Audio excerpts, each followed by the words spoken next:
Bismillahirrahmanirrahim. Rabbil alamin, salatu wassalam syarafil anbiya mursalin sayyidina nabiyina Muhammadin wa ala alihi wa sahbihi ajma'in. Amma ba'd. Kita masih melanjutkan bahasan dari kitab Ihya Ulumuddin. Terakhir masih dalam tentang Kitabul Ilm, yaitu tentang bab pertama, itu keutamaan ilmu, belajar, mengajar dan belajar. Kita masih dalam tentang keutamaan ilmu berupa hadis-hadis dari Rasul SAW tentang keutamaan ilmu tersebut. Di antaranya beliau SAW bersabda, qala Rasulullah khoslatani la takunani fi munafikin. Rasul bersabda khoslatani, adapun ada dua khoslah, dua perangai, dua perilaku perangai, la takunani, atau dua perkara, la takunani fi munafik, yang mana dua-duanya itu tidak ada dalam orang yang munafik, yaitu husnul samtin, bagusnya perilaku, bagusnya akhlak, wala fikhun fiddin, tidak pula kepandaian dalam agama. Jadi dua perkara ini tidak mungkin ada pada orang munafik, yaitu husnul samtin, bagusnya perilaku, bagusnya akhlak, dan tidak, yang kedua adalah tidak pula fiqih, kepandaian dalam agama. Wala tasukkanna fil hadis linifaqi ba'di fuqahi zaman. Jangan sekali-kali kalian ragu dalam hadis ini, tentang hadis ini, karena munafiknya sebagian fuqaha ahli zaman ini. Fa inna ma arada bil fiqh alladhi dhananta. Karena sesungguhnya ya ma arada bi al fiqh. Ya, beliau tidak bermaksud terhadap fikih tadi itu fikih yang kamu sangka ini, bukan. Wa sayati bayanum anal fikih, nanti akan datang penjelasan makna fikih ya di pasal khusus, itu beliau nanti akan menjelaskan penyimpangan makna ilmu, hikmah, fikih itu ada berapa istilah-istilah yang menyangkut ilmu itu yang sudah disimpangkan. Ya.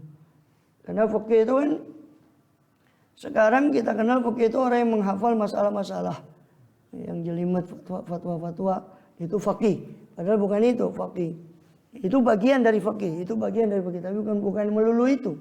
Itu wa adna darajatil faqih, paling rendahnya derajat orang faqih itu ayya'lama, yaitu dia meyakini anal akhiratu khairun minad dunya, bahwasanya akhirat lebih utama dari dunia. Itu paling rendahnya derajat faqih.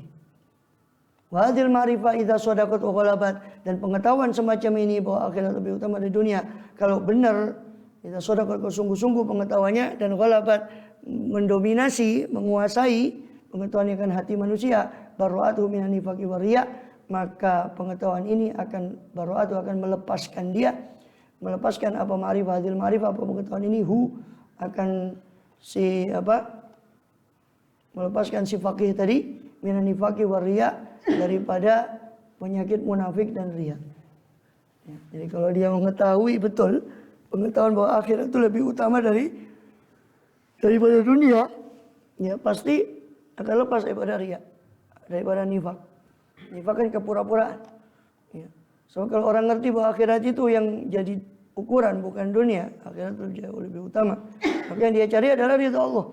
Kalau dia cari ridha Allah, dia tidak akan riya kepada manusia. Jadi seandainya benar pengetahuan ini betul-betul ada pada faqih, pengetahuan bahwa dunia akhirat itu jauh lebih utama daripada dunia, pastilah pengetahuan ini akan melepaskan si faqih tadi dari penyakit nifak dan riya. Qala sallallahu alaihi wasallam, afdhalun nasil mu'minul alim alladzi in ihtija ilai nafa wa istughniya anhu aghna nafsah.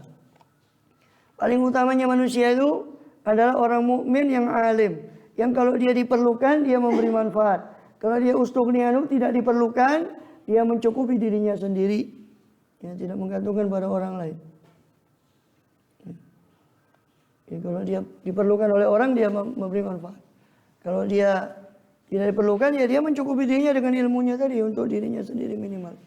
Kalau ketika dia tidak diperlukan. Rasulullah bersabda SAW, al-imanu uryanun, iman itu telanjang, walibasu taqwa, pakaiannya itu adalah takwa, wazinatul haya, perhiasannya itu adalah malu, wa thamratuhul ilm, buahnya itu adalah ilmu.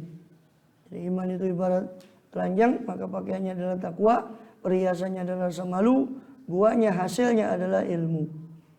Maka Rasul bersabda SAW,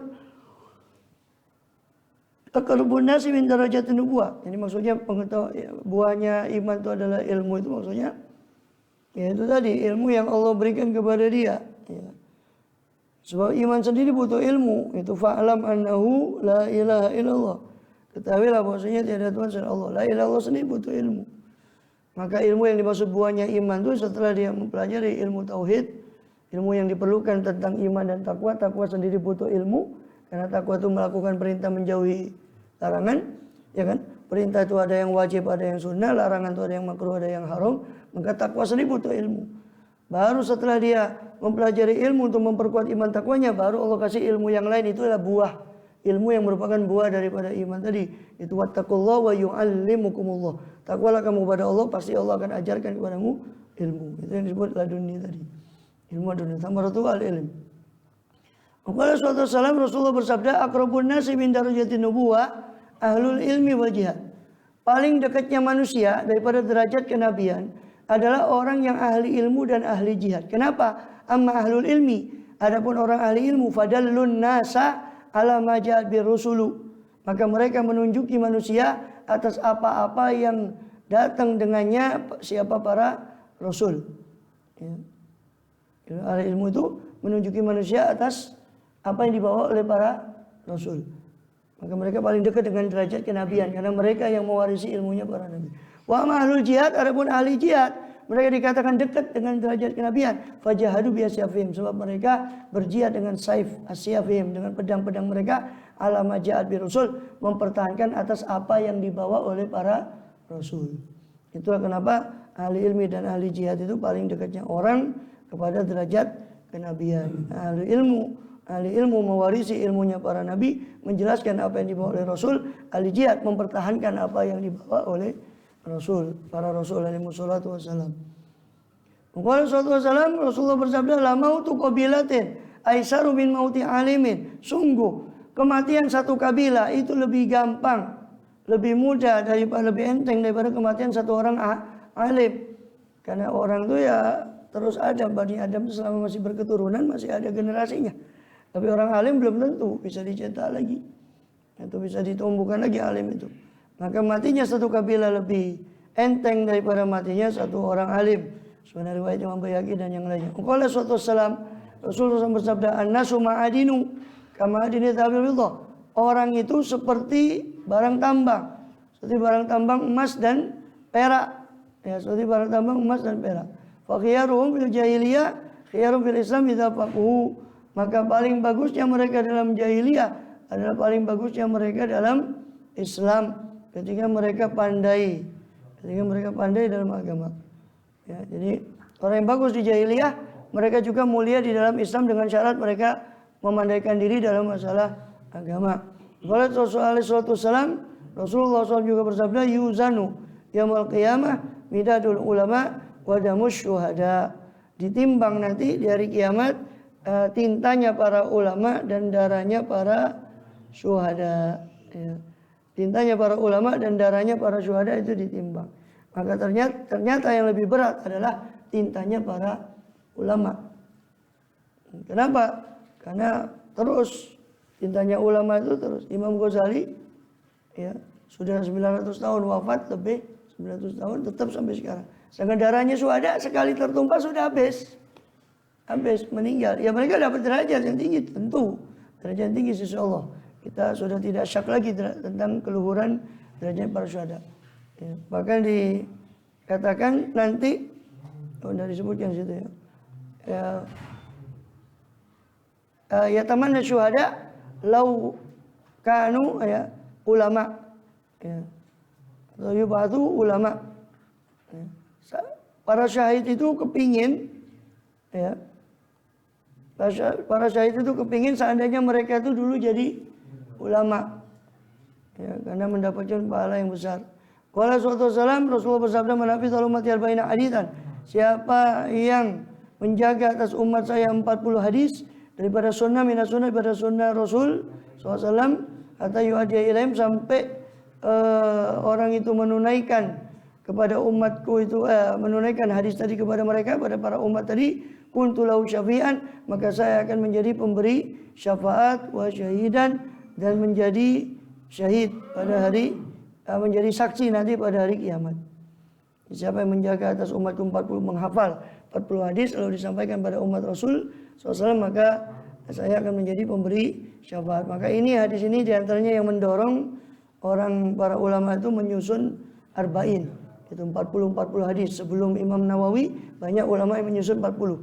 Ada yang arba'in fil jihad, ada yang menyusun 40 hadis khusus masalah jihad, ada yang menyusun seperti muridnya Habib Abdul Haddad atau Habib Abdurrahman bin Abdullah bin Bagi menyusun khusus 40 hadis masalah keutamaan Al-Quran. Ada yang 40 hadis menyusun masalah yang lain. Nah, mereka banyak menyusun arba'in itu diantaranya karena hadis ini tadi, siapa yang menjaga bagi umatku 40 hadis dia sampai kepada umat saya, maka dia saya akan menjadi syafaat dan menjadi saksi nanti di hari kiamat. Maka Rasulullah SAW bersabda, man hamala min ummati arba'ina hadisan, siapa yang membawa kepada umatku daripada umatku 40 hadis, laki Allah azza wa jalla yang mengakibat pakaian aliman, dia akan menjumpai Allah SWT di hari kiamat nanti dalam keadaan faqih, dan alim, dalam keadaan pandai dalam faqih dan pandai dalam masalah agama, dan dalam keadaan alim. Kalau dia membawa atau menghafal 40 hadis tadi, jadi Allah kumpulkan nanti bersama orang-orang yang. Rasul juga bersabda SAW, man tafaqaha fi dinillah azza wa jalla, siapa yang memandaikan diri dalam agama Allah azza wa jalla, kafa Allah taala hammah, maka Allah akan mencukupkan dia keluh kesahnya. Wa razaqahu min haitsu la yahtasib, dan Allah akan memberi dia rezeki dari jalan yang tidak diduga. Ya, ini seperti riwayat Ibnu Abdul Bar dan Khatib Baghdadi. Siapa yang tafaqaha fid din, mendekatkan diri dalam agama, Allah cukupi dia keluh kesahnya dan Allah rezekikan dia dari jalan yang tidak diduga. Ini jaminan pencukupan rezeki bagi orang yang menuntut ilmu di luar jaminan-jaminan yang sudah Allah berikan, seperti jaminan umum. Wa min dabbatin, tidak ada satupun makhluk hidup yang melata, manusiakah, hewankah, tidak ada satu yang melata kecuali ila Allah rizquha, Allah yang menjamin rezekinya. Itu jaminan secara umum. Belum lagi jaminan orang yang bertakwa, wa yarzuqu min haitsu la yahtasib, itu jaminan khusus bagi orang yang bertakwa. Belum lagi jaminan untuk orang yang mendirikan salat di akhir surat Thaha. Wa'mur ahlaka bis sholati wastabir 'alaiha la nas'aluka rizqan nahnu narzuquka wal aqibatu littaqwa. Dirikanlah salat dan perintahkan keluargamu untuk memberikan salat dan bersabarlah. La nas'aluka rizqan, kami tidak minta rezeki padamu, kami yang memberi kamu rezeki. Itu kata Allah. Seolah-olah Allah bilang, jagalah salatmu itu, saya akan berikan kamu itu rezeki. Itu jaminan bagi orang yang salat. Belum lagi jaminan orang yang menikah. Ya. Wangkil ayam minkum wasalim ibadikum wa imaikum iyakunu fuqara'a yughnihimullahu min fadlih. Nikahkanlah orang-orang yang belum berpasangan di antara kalian, kalau mereka itu fakir, maka Allah akan mencukupkan mereka dengan karunia-Nya. Itu jaminan-jaminan dari Allah SWT. Belum lagi ini jaminan untuk orang yang menuntut ilmu. Rasulullah SAW bersabda, Allah azza wa jalla Ibrahim, Allah mewahyukan pada Nabi Ibrahim alaihissalam, ya Ibrahim, ini alimun uhibbul alim. Wahai Ibrahim, saya maha alim, maha mengetahui, saya suka kepada orang yang alim, kata beliau. Kata Allah Ta'ala, Rasulullah al-alim aminullah. Orang alim itu adalah orang yang dipercaya oleh Allah di subhanahu wa ta'ala di muka bumi ini. Kepercayaannya Allah di muka bumi ini. Rasul juga bersabda SAW, itu tadi sebagaimana riwayat Ibnu Abdul Bar, Rasul juga bersabda, sinfani min ummati idza salahu salahan nas. Dua kelompok dari manusia, kalau mereka bagus, bagus semua manusia. Idza fasadu, kalau mereka rusak, rusaklah seluruh manusia. Apa? Al-umara wal fuqaha. Umara dan ulama. Maka dua kelompok ini kalau rusak, rusak semua. Kalau dia bagus, bagus. Kalau salah satu masih rusak, masih ada yang bisa membenarkan yang satunya. Asal yang satunya membenarkan yang lain, masih bisa. Ulamanya atau umaranya. Dua kelompok ini. Yang menentukan bagusnya dan jeleknya umat. Ulama dan umara. Rasul bersabda, idza ta'ala yaumun la asdadu fi ilman yuqribuni Allah azza wa jalla fala burika li fi tului syamsi dzalikal yaum. Apabila datang pada saya satu hari yang mana di situ hari itu saya tidak bertambah ilmu yang mendekatkan saya kepada Allah, maka tidak diberkahi kepada saya dalam terbitnya matahari hari itu. Rasul bilang terbitnya matahari itu tidak membawa berkah kepada saya kalau di hari itu saya tidak bertambah ilmu. Itu beliau sallallahu alaihi wasallam. Dan nanti masih ada banyak lagi berapa hadis tentang keutamaan para ahli ilmu. Wallahu a'lam bissawab. Ya bertambah ilmu Rasul SAW. Ya pertambahan apa? Ilmu dari Allah kan. Rasul sendiri kan Allah suruh apa? Wa qul rabbi zidni ilma. Katakanlah ya Muhammad, tambahkanlah kepadaku ilmu. Ya, pertambahannya dari Allah tentunya, karena ilmunya para anbiya itu sumbernya ya satu, dari Allah Subhanahu wa taala, berupa wahyu, ya, berupa penyingkapan dari Allah Subhanahu wa taala. Fala burika, maka tidak diberkahi untuk saya. La burika, tidak diberkahi untuk saya. Fitului syamsi dzalikal yaum, dalam terbitnya matahari hari itu.